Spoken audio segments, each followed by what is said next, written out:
ஆன்மீக சொந்தங்கள் அனைவருக்கும் அன்பான மாலை வணக்கம். நாம் நம்மளுடைய சேனலில் தொடர்ந்து நிறைய சுவாரஸ்யமான ஆன்மீகம் சார்ந்த தகவல்களை தாங்க பார்த்துட்டு வந்துட்டு இருக்கோம்.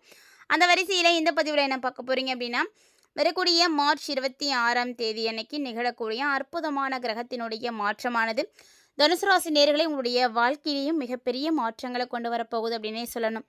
அப்படி என்ன கிரக நிலைகளுடைய மாற்றங்கள் இருக்குது, இந்த நாட்களுக்குள்ளே உங்களுடைய உறவில் மாற்றம் ஏற்பட போகுது, அதாவது முக்கியமாக ஒரு சில உறவு முறைகளை நீங்கள் வளர்த்துக்க போகிறீங்க, அவங்களால உங்களுக்கு என்ன ஆதாயம் கிடைக்க போகுது அப்படின்றத பற்றியெல்லாம் தெளிவாக பார்க்கலாம். கூடவே ஆன்மீக ரீதியாக என்ன மாதிரியான எளிமையான பரிகாரங்களை செய்தால் வரக்கூடிய ஆபத்துகள்லேருந்து வெளிவர முடியும் அப்படின்றதையும் தெரிஞ்சுக்கலாம்.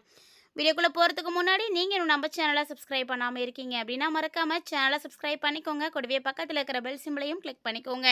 ஒவ்வொரு நபருடைய வீடியோக்கள் எல்லாமே உங்களுக்கு நோட்டிஃபிகேஷனோட அந்தந்த தடையும் ஏற்படக்கூடிய கிரக பயன்பெறலாம் பொறுத்து இருக்கும் அப்படின்னு தான் சொல்லணும். அப்படி பார்க்கும் பொழுது மார்ச் 26 அன்னைக்கு செவ்வாய் பகவான் அதாவது உங்களுக்கு பார்த்தீங்கன்னா உச்சம் அடைய போகிறாரு, அதாவது மீண்டும் எழுந்து வர போகிறாரு அப்படின்னு தான் சொல்லணும். ஸோ இந்த செவ்வாய் பகவான் என்ன மாதிரியான மாற்றங்களை ஏற்படுத்துகிறாரு, நவ கிரகங்களில் 3ஆம் இடத்தை பெறக்கூடிய கிரகம் செவ்வாய். செவ்வாய் அப்படின்னாலே வீரம் தான். வீரம், சகோதரத்துவம், பூமி, தைரியம், இது எல்லாத்துக்கும் அதிபதியாக இருக்கக்கூடிய கிரகம் செவ்வாய். மேலும் செவ்வாய் பார்த்தீங்கன்னா இரத்த ஓட்டம், ஆற்றல், தர்க்க அறிவை நிர்வகிக்கக்கூடியவர். அதாவது ஒருவருடைய ஜாதகத்தில் செவ்வாய் தோஷத்தை உண்டாக்கக்கூடிய கிரகம் அப்படின்னா அது செவ்வாய் தான். இந்த செவ்வாய் பார்த்தீங்கன்னா செவ்வாய் தோஷமானது ஏற்படுது அப்படிங்கும் பொழுது கண்டிப்பாக ஒருவருக்கு நிறைய பிரச்சனைகளானது ஏற்படும். இந்த செவ்வாய் கிரகத்துக்குரிய நிறம் பார்த்தீங்கன்னா சிவப்பு நிறம்.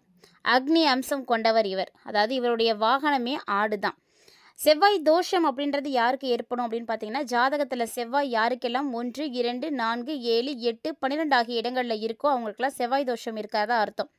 ஸோ கண்டிப்பாக உங்களுடைய ஜாதகத்தில் செவ்வாய் எந்த இடத்துல இருக்குது, உங்களுக்கு செவ்வாய் தோஷம் இருக்கா, கழிக்கக்கூடியதா, பரிகாரம் செய்யக்கூடியதா அப்படின்றதெல்லாம் மறக்காமல் செக் பண்ணுங்கள்.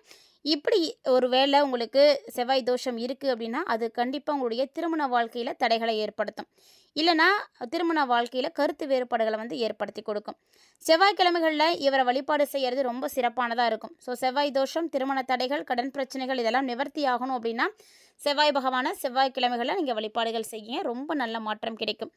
ஸோ இந்த செவ்வாய் பகவானுக்காக நீங்கள் வழிபாடுகள் எப்போல்லாம் செய்யலாம்னா, செவ்வாய்க்கிழமையில் விரதம் இருக்கிறதும், செவ்வாய் காரகன்னு சொல்லக்கூடிய முருகப்பெருமான வழிபாடுகள் செய்கிறதும் உங்களுக்கு சிறப்பான பலன்களை கொடுக்கும். அது மட்டும் இல்லாமல் அன்றைய தினத்தில் நீங்கள் உங்களால் வசதி இருக்குது முடியும் அப்படின்னா சிவப்பு நிற ஆடைகளை தானம் செய்யுங்க. கண்டிப்பாக செவ்வாயினால் ஏற்படக்கூடிய பாதிப்புகள் உங்களுக்கு குறைய ஆரம்பிக்கும். செவ்வாய் கிரகத்தை பற்றி நிறைய விஷயங்களை பார்த்துருப்பீங்கன்னு நினைக்கிறேன். இப்படிப்பட்ட செவ்வாய் பகவான் வரக்கூடிய மார்ச் 26 எழுச்சி அடைய போகிறாரு. அதனுடைய அடிப்படையில் என்ன மாதிரியான மாற்றங்களை தனுசு ராசி நேயர்களுக்கு கொடுக்க இருக்காரு அப்படின்றத இந்த பதிவில் நம்ம தெளிவாக பார்க்க போகிறோம். வீடியோ ரொம்பவே இன்ட்ரெஸ்டிங்காக இருக்கும், ஸ்கிப் பண்ணிடாமல் தொடர்ந்து பார்த்து பயன்பெறுங்க. யாருக்கெல்லாம் முருகப்பெருமானை ரொம்ப பிடிக்குமோ வீடியோக்கு மறக்காமல் ஒரு லைக் பண்ணிக்கோங்க. வீடியோ கீழே இருக்கக்கூடிய கமெண்ட் பாக்ஸில் ஓம் சரவணபவ அப்படின்ற இந்த அற்புதமான மந்திரத்தை கமெண்ட் பண்ணுங்கள். யாரெல்லாம் இந்த மந்திரத்தை கமெண்ட் பண்ணுறீங்களோ அவங்களுக்குலாம் முருகனுடைய அருளாசி உடனடியாக கிடைக்கும். ஸோ நீங்கள் என்ன நடக்கணும்னு நினைக்கிறீங்களோ அதை நினச்சிக்கிட்டே இந்த கமெண்ட்டில் கமெண்ட் பண்ணுங்கள். தனுசு ராசி நேர்களை பொறுத்த வரைக்கும் உங்களுடைய ராசிக்கு யோகாதிபதிகளாக இருக்கக்கூடிய கிரகங்கள் பார்த்தீங்கன்னா சூரியனும் செவ்வாயும் தான். இந்த செவ்வாயும் சூரியனும் உங்களுடைய ராசியிலே அமர்ந்திருக்கிறது அப்படிங்கிறது உங்களுக்கு ரொம்ப ரொம்ப நல்ல பலன்களை கொடுக்கும். அதாவது திடீர் அதிர்ஷ்டங்களை எல்லாம் அள்ளி கொடுக்கக்கூடிய ஒரு நேரம், உங்களுடைய நீண்ட நாள் ஆசைகள் எல்லாம் நிறைவேறக்கூடிய காலகட்டம். அது மட்டும் இல்லைங்க, தைரியமான முடிவுகளை எல்லாம் நீங்கள் இப்போ எடுப்பீங்க, எதுக்குமே பயப்பட மாட்டீங்க. நீதிமன்ற வழக்குகள் உங்களுக்கு எதுவும் இருக்குன்னா கூட இப்போ நீங்கள் கவலைப்படவே தேவையில்லை, ஏன்னா அதெல்லாம் உங்களுக்கு சாதகமாக தான் வரும். இந்த செவ்வாயும் சூரியனும் உங்களுக்கு அதிர்ஷ்டங்களை அள்ளி கொடுக்க போகிறாங்க இந்த காலகட்டங்களில். கணவன் மனைவிக்கிடையே இருக்கக்கூடிய அன்பு, நெருக்கம் இதெல்லாம் பார்த்தீங்கன்னா அதிகரிக்க ஆரம்பிக்கும். அது மட்டும் இல்லாமல் நீண்ட நாட்களாக குழந்தை பாக்கியம் இல்லாதவர்களாக இருக்கீங்க அப்படின்னா இப்போ உங்களுக்கு குழந்தை பாக்கியமும் உண்டாகும். ராசிநாதன் குரு பகவான் ரொம்ப ரொம்ப பலமாக உங்களுக்கு அமர்ந்திருக்கிறார் அப்படின்றதுனால கவலையே படாதீங்க. நிச்சயமாக அந்த டைமில் முயற்சி பண்ணீங்க அப்படின்னா உங்களுடைய சொந்த ஊர்லேயே உங்களுக்காக ஒரு இடம் வாங்க முடியும். இடம் மட்டும் கிடையாதுங்க, வீடு கட்டுறதுக்கான வாய்ப்புகள் கூட இருக்குது. ஒருத்தங்களுடைய ஜாதகத்தில் செவ்வாய் நல்லா இருக்கணும், அப்போ தான் வீடு கட்ட முடியும், நிலம் வாங்க முடியும். இதெல்லாமே செவ்வாய்க்காரகனால் மட்டும்தான் நடத்தி கொடுக்க முடியும். அப்படி பார்க்கும் பொழுது செவ்வாய் இப்போ நல்லா இருக்கிறதுனால ரொம்ப நல்லாவே இருக்குது. உங்களுக்கு வெளிநாடு போகணும் அப்படின்னு நினைக்கிறீங்கன்னா அதுக்காக நீங்கள் விசா எடுக்கிறீங்கன்னா இப்போ உங்களுக்கு விசா கிடைக்கும். வெளிநாட்டு நிறுவனங்களில் வேலை கிடைக்கிறதுக்கான வாய்ப்புகள் அப்படின்னு நிறைய விஷயங்கள் உங்களுக்கு சாதகமாக நடக்கும். அது மட்டும் இல்லாமல் இந்த காலகட்டங்களில் உங்களுடைய மகளுக்கோ மகனுக்கோ திருமண வரன் அமையறதுக்கான வாய்ப்புகள் இருக்குது. எல்லா வகையிலையுமே பார்த்தீங்கன்னா வெற்றி, சந்தோஷம் கிடைக்கும். வியாபாரத்தில் பார்த்தீங்கன்னா நல்ல முன்னேற்றங்களை பார்ப்பீங்க. ஸோ வியாபாரம் நல்லா நடக்குது அப்படிங்கும் பொழுது உங்களுக்கு லாபங்களும் நிறைய கிடைக்கும். நிறைய பேர், அதாவது நல்லவர்கள் எல்லாருமே உங்களுக்கு பங்குதாரர்களாக வந்து சேருவாங்க.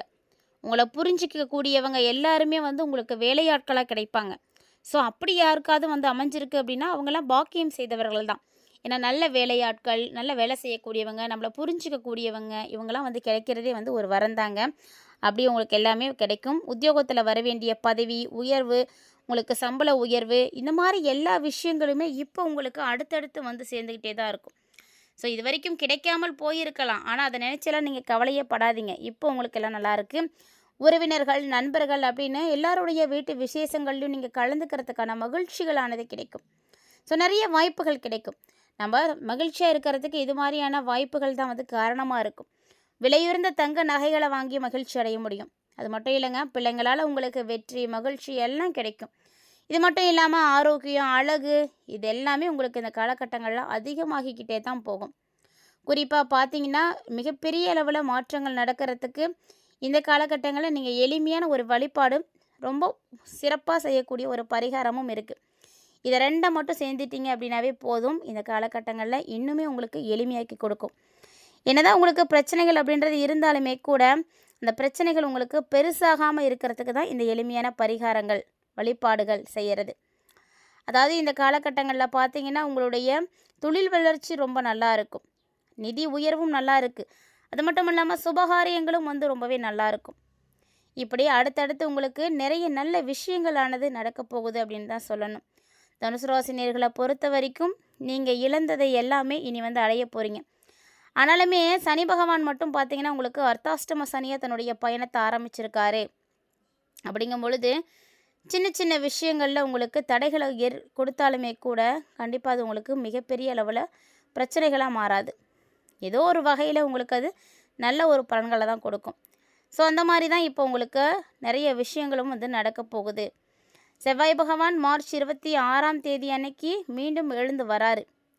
ஸோ அப்படிப்பட்டவர் உங்களுக்கு நன்மைகளை தான் செய்ய போகிறார். அப்படின்றதுனால நீங்கள் கவலைப்பட தேவையில்லை. சின்ன சின்ன பிரச்சனைகள் அப்படின்றது வந்தாலுமே கூட அதை சமாளிக்கக்கூடிய திறமைகளை வந்து வளர்த்துக்கணும்.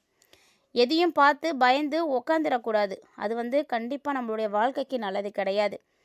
ஏன்னா செவ்வாய் அப்படின்றவரே தைரியக்காரகன் தான், வலிமையை கொடுக்கக்கூடியவர். நம்மளுடைய வாழ்க்கைக்கு அடுத்த கட்டத்துக்கு நம்ம போகணும் அப்படின்னா அதுக்கு மோட்டிவேட் பண்ணக்கூடிய கிரகமே செவ்வாய் தான். அடுத்தடுத்த விஷயங்கள் நமக்கு எப்போ எது தேவையோ அதெல்லாம் கொடுக்கக்கூடியவர் இந்த செவ்வாய். இந்த காலகட்டங்களில் ராசிக்கு குரு மற்றும் சூரியனுடைய சஞ்சாரமும் நல்லா இருக்குது. அதனால் தொழில் நல்லா இருக்கும், தனிப்பட்ட வளர்ச்சி நல்லா இருக்கும், புதிய புதிய வாய்ப்புகள் எல்லாம் உங்களை தேடி வரும். பணவரவில் அப்பப்போ உங்களுக்கு ஏற்றத்தாழ்வுகள் இருக்கும், சின்ன சின்ன சவால்கள் இருக்கத்தான் செய்யும். இருந்தாலும் தைரியமான முடிவுகளை நீங்கள் எடுக்கும் பொழுது கண்டிப்பாக அந்த தடைகளை எல்லாம் முறியடிக்க முடியும். சுப செலவுகள் செய்கிறதுக்கான யோகங்கள் இருக்குது. பொருளாதார ரீதியாக உங்களுக்கு பெருசாக பிரச்சனைகள் எதுவும் இருக்காது. அதே போல் ஆரோக்கியம் எடுத்து பார்க்கும் பொழுது மனசுக்கு தைரியம் வந்து அதிகமாகும். ஆரோக்கியத்தில் கண்டிப்பாக கவனமாக இருக்க வேண்டிய நேரம் தான். ஏன்னா பெரிய பாதிப்புகள் இல்லை அப்படின்னாலுமே கூட சின்னதாக ஒரு பிரச்சனை நடக்குது அப்படின்னா கூட அதை நம்ம பார்க்குற அளவுக்கு இருக்கணும். ஸோ அந்த மாதிரி சின்ன சின்ன விஷயங்கள் எல்லாம் மட்டும் கவனமாக இருந்துக்கோங்க. இந்த காலகட்டங்கள் உங்களுக்கு தொழில், நிதி நிலைமை எல்லாமே வந்து சிறப்பாக இருக்குது. இந்த கிரகநிலைகளுடைய அடிப்படையில் ஏற்படக்கூடிய மாற்றங்களை பற்றி நீங்கள் பார்த்துருப்பீங்க. ஸோ இந்த டைமில் நீங்கள் செய்யக்கூடிய எளிமையான பரிகாரம் என்ன அப்படின்றதையும் பார்த்துடலாம். அந்த பரிகாரத்தை மட்டும் நீங்கள் மிஸ் பண்ணாமல் வந்து செய்துடுங்க. அதுதான் உங்களை மிகப்பெரிய அளவில் மாற்றத்தை கொண்டு வந்து கொடுக்கும். தனுசு ராசி நேயர்களை பொறுத்த வரைக்கும் இந்த காலகட்டங்களில் கிரக அமைப்புகளுக்கு ஏற்ப நீங்கள் செய்யக்கூடிய எளிமையான பரிகாரம் என்னன்னு பார்த்தீங்கன்னா குரு பகவானுடைய வழிபாடு. உங்களுடைய ராசிநாதனாக இருக்கக்கூடிய குருவை நீங்கள் தொடர்ந்து வழிபாடுகள் செய்துட்டு வரும் பொழுது உங்களுக்கு நிறைய நல்ல விஷயங்களை செய்து கொடுப்பார். அதுவும் வியாழக்கிழமை அவருக்கு உரிய அற்புதமான நாள். அன்றைய தினத்தில் மஞ்சள் நிறத்தில் இருக்கக்கூடிய எந்த ஒரு உணவுப் பொருளாக இருக்கலாம், இல்லைனா உடைகளாக இருக்கலாம், நீங்கள் தானம் செய்யலாம். உங்களுக்கு எது வந்து வசதிக்கு ஏற்ப இருக்கோ அது மாதிரி செஞ்சுக்கோங்க. இந்த மாதிரி எளிமையான பரிகாரங்களை நீங்கள் செய்யும் பொழுதும் வழிபாடுகளை செய்யும் பொழுதும் உங்களுக்கு கிரகங்களால் ஏற்படக்கூடிய பாதிப்புகள் வந்து குறைய ஆரம்பிக்கும். அதனால் மறக்காமல் இந்த எளிமையான பரிகாரங்களை எல்லாம் செய்து பாருங்கள். ஆன்மீக ரீதியாக கொடுக்கப்படக்கூடிய இது போன்ற எளிமையான பரிகாரங்களை செய்யும் பொழுது கட்டாயமாக நம்பிக்கையோடு செய்யணும். அப்போ தான் அதுக்கு நல்ல ஒரு பலன் கிடைக்கும். இந்த ஒரு பதிவுல நெறைய தகவல்கள தனுசு ராசி நேயர்களாகிய நீங்க பார்த்து தெரிஞ்சுட்டு இருந்திருப்பீங்கன்னு நெனைக்கிறேன். கட்டாயமா பதிவும் உங்களுக்கு பிடிச்சிருந்திருக்கும்னு நெனைக்கிறேன். அப்படி ஒருவேளை இந்த பதிவெல்லாம் உங்களுக்கு பிடிச்சிருக்கு, இந்த தகவல்கள் எல்லாம் உங்களுக்கு பிடிச்சிருக்குன்னா, மறக்காம நம்ம வீடியோக்கு ஒரு லைக் பண்ணிக்கோங்க. தொடர்ந்து இது மாரி நெறைய இன்ட்ரஸ்டிங்கான தகவல்களை எல்லாம் உடனுக்குடன் பார்த்து தெரிஞ்சுக்கணும் அப்படின்னு ஆசைப்பட்டீங்கன்னா, நம்ம சேனல சப்ஸ்கிரைப் பண்ணிட்டு ஃபாலோ பண்ணிக்கோங்க. மீண்டும் மற்றும் ஒரு சுவாரஸ்யமான தலைப்பில் சந்திக்கலாம்.